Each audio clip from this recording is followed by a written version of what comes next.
He's certainly somebody with a sense of history. He's somebody who's recently been business secretary. He's been Minister of State at Energy. So in terms of his recent experience, he is well equipped, I would say, to begin to tackle this energy crisis.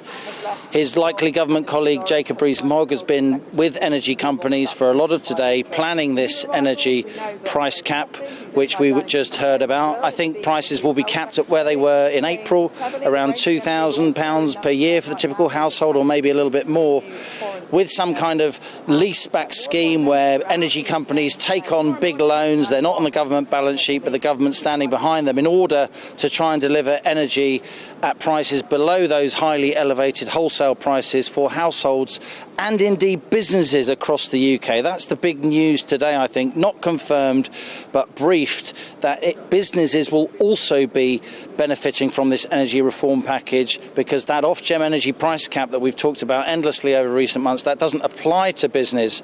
And I think by giving businesses support as well, Liz Truss is trying to prevent a cascade of insolvencies across the UK, which could lead to rising joblessness.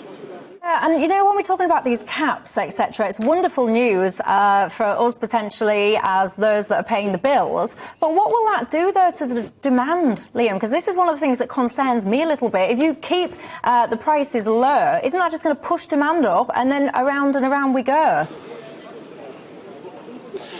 Well, if prices are capped roughly at where they were in April 2022, that's still pretty high by historic standards.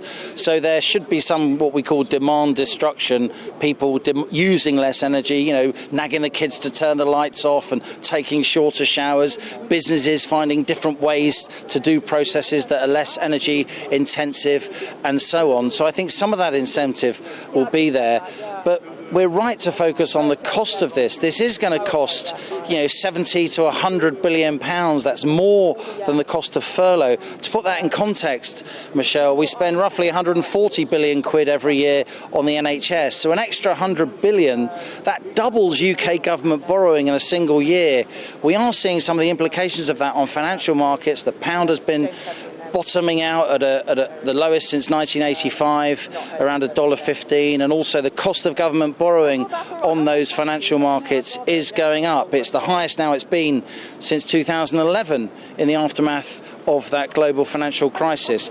I think Liz Truss can deliver this as long as the economy keeps growing, as long as she can keep doing those supply side reforms. That's the really hard part of her agenda, trying to make the economy grow faster.